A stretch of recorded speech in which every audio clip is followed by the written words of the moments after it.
Hi all, welcome to my channel. இன்றைக்கி இந்த வீடியோவில் என்ன ரெசிபி பார்க்க போகிறோன்னா ஒரு சூப்பரான அரேபியன் டெசர்ட் தான். இது பார்க்குறதுக்கு எவ்வளோ அழகாக இருக்குல்லங்க, ஆனால் டேஸ்ட்டும் அதோட சூப்பராக இருக்கும். மறக்காமல் ஒரு டைம்னாச்சும் ட்ரை பண்ணி பாருங்கள். வாங்க இது எப்படி செய்யுதுன்னு பார்க்கலாம். ஒரு கப் அளவுக்கு சர்க்கரை எடுத்துக்கோங்க. அதில் ஒரு 6-7 ஏலக்காய் சேர்த்து நல்லா மிக்சியில் பவுடர் பண்ணி எடுத்துக்கோங்க. இதுக்கு இந்த குனாஃபா சேமியா இருக்குல்ல, அதை எடுத்துக்கலாம். ஒரு 250 கிராம் அளவுக்கு அந்த குனாஃபா சேமியா எடுத்துக்கோங்க. அது கூட நம்ம ஒரு கப்பில் பவுடர் பண்ண சுகர் இருக்குல்ல, அதை ஆட் பண்ணிக்கலாம். அது கூட 1/4 கப் அளவுக்கு மில்க் பவுடர் ஆட் பண்ணிக்கோங்க. ஆட் பண்ணிவிட்டு இது நல்லா கையை வச்சு நல்லா மிக்ஸ் பண்ணிக்கோங்க, ஒன்றோட ஒன்று நல்லா மிக்ஸ் ஆகிற மாதிரி. இப்போ ஒரு பேன் எடுத்துக்கோங்க. அதில் ஒரு 2 டேபிள் ஸ்பூன் அளவுக்கு கீ ஆட் பண்ணிவிட்டு நம்ம மிக்ஸ் பண்ணி வச்சு இந்த சேமியா இதில் போட்டு நல்லா ரோஸ்ட் பண்ணிக்கோங்க. இதில் நம்ம ஆட் பண்ணியிருக்க சர்க்கரை மில்க் பவுடர் நல்லா மெல்ட் ஆகி வரணும், அந்தளவுக்கு இருந்தால் போதும். இந்த மாதிரி நல்லா மெல்ட் ஆகி வந்தது தனியாக எடுத்து வச்சுக்கலாங்க. இப்போ இன்னொரு பாத்திரம் எடுத்துக்கோங்க. அது கூட ஒரு 2 டம்ளர் அளவுக்கு பால் ஆட் பண்ணிக்கலாம். பால் ஆட் பண்ணிட்டு நல்லா அது கொதிச்சு வரட்டும், அது வரலும் வெயிட் பண்ணலாம். இந்த கொதிக்கிற ஸ்டேஜில் மறுபடியும் நம்ம சுகர் கொஞ்சம் அரைச்சி எடுத்துக்கலாம். இல்லை நீங்கள் நார்மல் சுகராகவும் ஆட் பண்ணிக்கலாம். ஒரு 1/2 கப் அளவுக்கு நீங்கள் சுகர் ஆட் பண்ணிக்கோங்க. சுகர் ஆட் பண்ணி நல்லா மிக்ஸ் பண்ணி விட்டுக்கோங்க. இப்போ கஸ்டர்ட் பவுடர் இருக்குல்ல, எல்லா சூப்பர் மார்க்கெட்லேயும் கிடைக்கும். அது ஒரு 2 டேபிள் ஸ்பூன் அளவுக்கு பால் நல்லா மிக்ஸ் பண்ணி இந்த ஸ்டேஜில் ஊற்றிக்கலாம். கஸ்டர்ட் பவுடர் ஊற்றுனதுக்கப்புறம் நல்லா மிக்ஸ் பண்ணிகிட்டே இருக்கணும், நல்லா கெட்டியாகி வரும். கடைசியில் இறக்க போகிறதுக்கு முன்னாடி கண்டென்ஸ்டு மில்க் இருக்குல்ல, அது ஒரு 1/2 டேபிள் ஸ்பூன் அளவுக்கு ஆட் பண்ணிக்கோங்க. கண்டென்ஸ்ட் மில்க் இல்லைன்னா நீங்கள் சுகரே கொஞ்சம் சேர்த்து ஆட் பண்ணிக்கோங்க.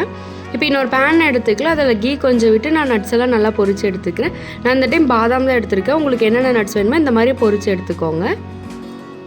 இப்போ நம்ம எல்லாம் அசம்பிள் பண்ணிடலாம், அவ்வளோதான். நம்ம ஃபஸ்ட்டு ரோஸ்டட் பண்ணி வச்சோம்ல சேமியா, அதை எடுத்துகிட்டு ஒரு லேயர் போட்டுட்டு அதுக்கு மேலே நம்ம ரோஸ்ட் பண்ணி வச்சுருந்த நட்ஸ் ஆட் பண்ணிக்கலாம். நட்ஸ் ஆட் பண்ணிவிட்டு அதுக்கு மேலே நம்ம ப்ரிப்பேர் பண்ணி வச்சுருந்த கஸ்டர்ட் மில்க் இருக்குல்ல, அதை ஆட் பண்ணிக்கலாம். இந்த மாதிரி லேயர் பை லேயராக ஒவ்வொன்றும் ஆட் பண்ணிக்கோங்க. இது கொஞ்சம் டிஃபிகல்ட்டாக தான் இருக்கும், ஆனால் செட் ஆகி கடைசியில் நம்ம ஃப்ரிட்ஜில் வச்சு சாப்பிடும்போது ஒர்த்துன்னு தோணும். நம்ம பண்ண எஃபர்ட்லாம் சூப்பராக இருக்கும், டேஸ்ட் அவ்வளோ சூப்பராக வரும். மறுபடியும் நம்ம நட்ஸ் எல்லாம் போட்டுக்கலாம். நட்ஸ் போட்டுட்டு மறுபடியும் இன்னொரு டைம் கண்டென்ஸ்ட் மில்க் ஏற்றுக்கலாம். இந்த மாதிரி உங்கள்கிட்ட எவ்வளோ இருக்கோ அந்த அளவுக்கு ஒன்று மேலே ஒன்று போட்டு ஃபுல்லாக இது பண்ணிகிட்டே வாங்க. லைன் பை லைனாக இருக்கும், அப்போ தான் நம்மளுக்கு லேயர் நல்லா அழகாக கிடைக்கும். இது இப்படி பண்ணிவிட்டு உடனே நம்ம சாப்பிடக்கூடாது. ஒரு 2 to 3 hours ஃப்ரிட்ஜில் நல்லா நம்ம அது நல்லா செட் ஆகிறதுக்கு விட்டுறணும்.